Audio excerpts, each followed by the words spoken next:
स्वस्ति श्री गणेशाय नमः। मुखं करोति वाचालं पंगुं लंघयते गिरिं यत्कृपातमहं वन्दे परमानन्दमाधवम्। वंशी विभूषितकरा नवनीरदाभात्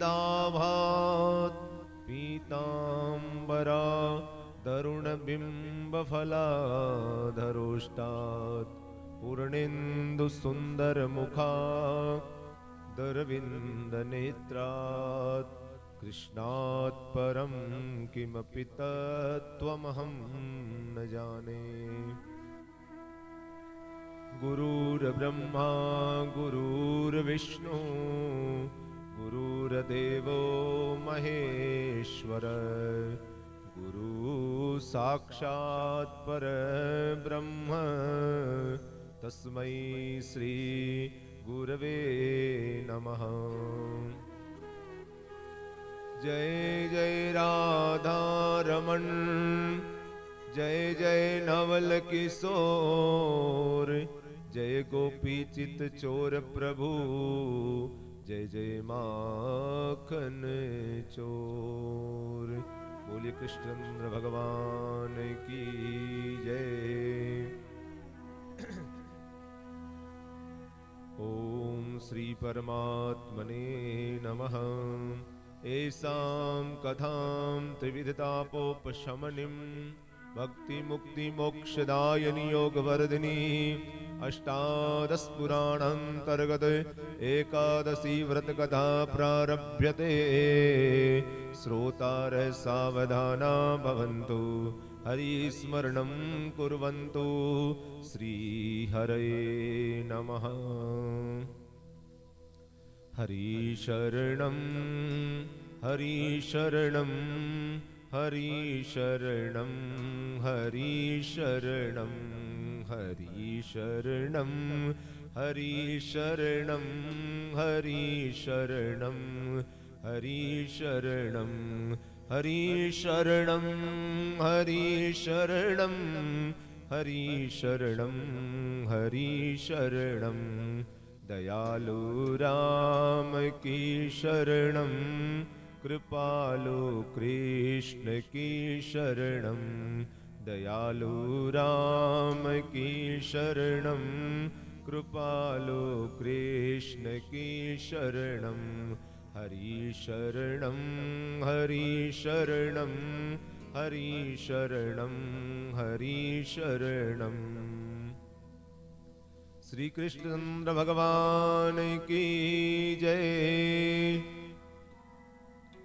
कृष्णाय वासुदेवाय हरे परमात्मने प्रणतक्लेशनाशाय गोविंदाय नमो नमः।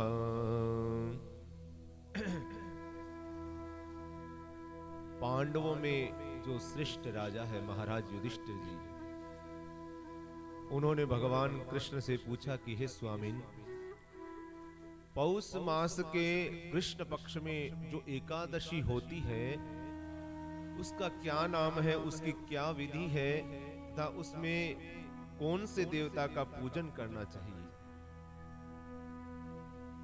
ये सब बातें बताने की आप कृपा करें प्रभु। तो भगवान कृष्ण कहने लगे कि हे राजन, बतलाता हूं सो आप सुनो। बड़ी बड़ी दक्षिणा वाले यज्ञों से भी मुझे उतना संतोष नहीं होता जितना एकादशी व्रत के अनुष्ठान से होता है। इसलिए सर्वथा प्रयत्न करके एकादशी के व्रत का अनुष्ठान करना चाहिए।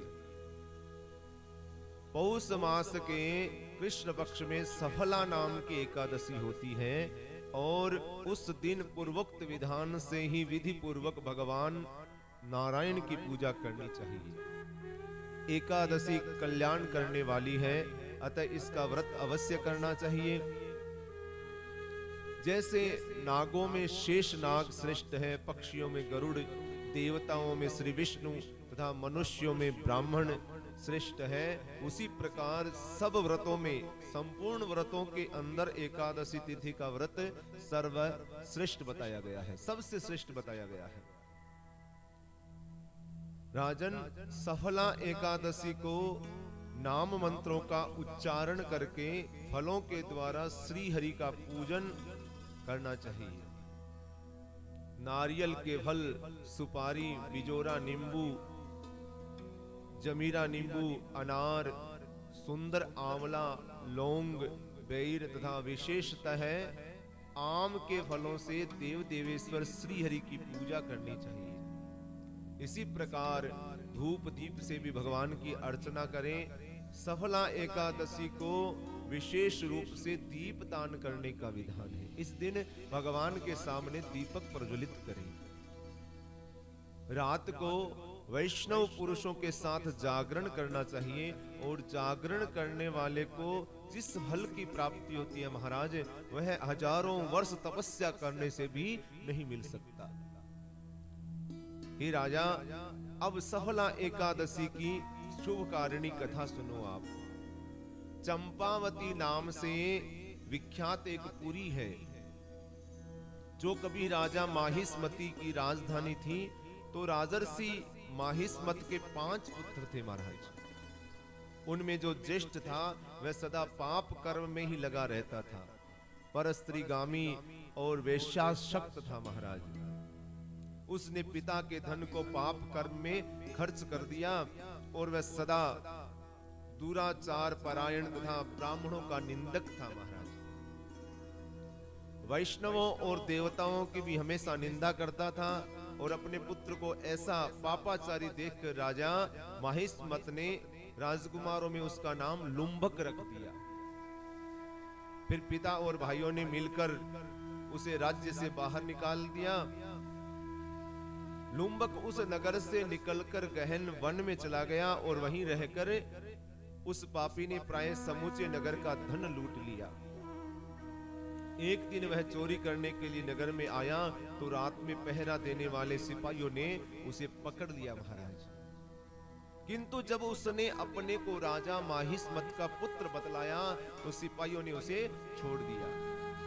फिर वह पापी वन में लौट आया और प्रतिदिन मांस तथा वृक्षों के फल खाकर जीवन निर्वाह करने लगा। और उस दुष्ट का विश्राम स्थान कहाँ था? एक पीपल के वृक्ष के निकट में। वहां बहुत वर्षों का पुराना एक पीपल था। तो उस वन में वह वृक्ष एक महान देवता माना जाता था। पाप बुद्धि लुम्भक वहीं भी निवास करने लगा, उसी जगह निवास करता था महाराज। बहुत दिनों के बाद एक दिन किसी संचित पुण्य के प्रभाव से उसके द्वारा एकादशी के व्रत का पालन हो गया। पौष मास के कृष्ण पक्ष की 10वीं के दिन पापिष्ट लुम्भक ने वृक्षों के फल खाए और वस्त्रहीन होने के कारण रात भर जाड़े का कष्ट भोगा, सर्दी का कष्ट भोगा उसने। उस समय न तो उसे नींद आई महाराज और न आराम मिला। वह निष्प्राण सा हो गया, बिल्कुल निष्प्राण हो गया, जैसे इसके प्राण पखेरु उड़ गए हो, ऐसा निष्प्राण हो गया। सूर्योदय होने पर भी उस पापी को होश नहीं आया। सफला एकादशी के दिन भी लुम्बक बेहोश पड़ा रहा। दोपहर होने पर उसे चेतना प्राप्त हुई, उसे होश आया महाराज। फिर इधर उधर दृष्टि डालकर वह आसन से उठा और लंगड़े की भांति पैरों से बार बार लड़खड़ाता हुआ वन के भीतर चला गया। वह भूख से दुर्बल और पीड़ित हो रहा था राजन। तो उस समय लुम्बक बहुत से फल लेकर ज्यों ही विश्राम स्थान पर लौटा, त्यों ही सूर्य देव अस्त हो गए महाराज। तब उसने वृक्ष की जड़ में बहुत से फल निवेदन करते हुए कहा कि इन फलों से लक्ष्मीपति भगवान विष्णु संतुष्ट हो जाएं। यूं कहकर लुम्बक ने रात भर नींद नहीं ली और इस प्रकार अनायास ही बिना प्रयत्न के ही उसने इस व्रत का पालन कर लिया। उस समय सहसा आकाशवाणी हुई, राजकुमार तुम सफला एकादशी के प्रसाद से राज्य और पुत्र प्राप्त करोगे। ऐसी आकाशवाणी। बहुत अच्छा कहकर उसने वह वरदान स्वीकार किया और उसके बाद उसका रूप दिव्य हो गया। तब से उसकी उत्तम बुद्धि भगवान विष्णु के भजन में लग गई। दिव्य आभूषणों की शोभा से संपन्न होकर उसने अकंटक राज्य प्राप्त किया और 15 वर्षों तक वह उसका संचालन करता रहा। और उस समय भगवान श्री कृष्ण की कृपा से उसके मनोज्ञ नामक एक पुत्र प्राप्त हुआ। उसके घर में एक पुत्र उत्पन्न हुआ। जब वह बड़ा हुआ तब लुम्भक ने तुरंत ही राज्य की ममता छोड़कर उसे पुत्र को सौंप दिया और वह भगवान श्री कृष्ण के समीप चला गया, जहां जाकर मनुष्य कभी शोक में नहीं डूबता, जहां आनंद की प्राप्ति होती है। हे राजन, इस प्रकार जो सफला एकादशी का उत्तम व्रत करता है वह इस लोक में सुख भोग कर मरने के पश्चात मोक्ष को प्राप्त करता है। संसार में वे मनुष्य धन्य है जो सफला एकादशी के व्रत में लगे रहते हैं, उन्हीं का जन्म सफल है महाराज। इसकी महिमा को पढ़ने से, सुनने से तथा उसके अनुसार आचरण करने से मनुष्य को राजसु यज्ञ का फल प्राप्त होता है।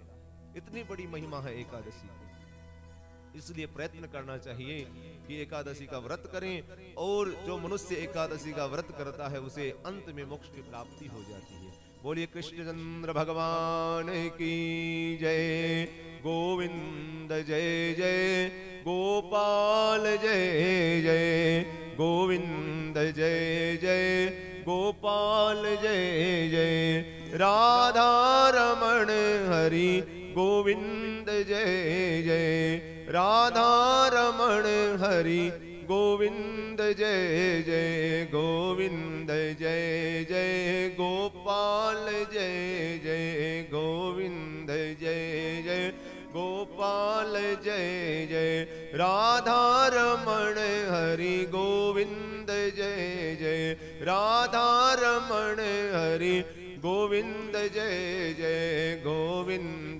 जय जय, गोपाल जय जय, गोविंद जय जय, गोपाल जय जय। बोलो वृंदावन बिहारी लाल की जय, मोर मुकुट बंसी वाले की जय।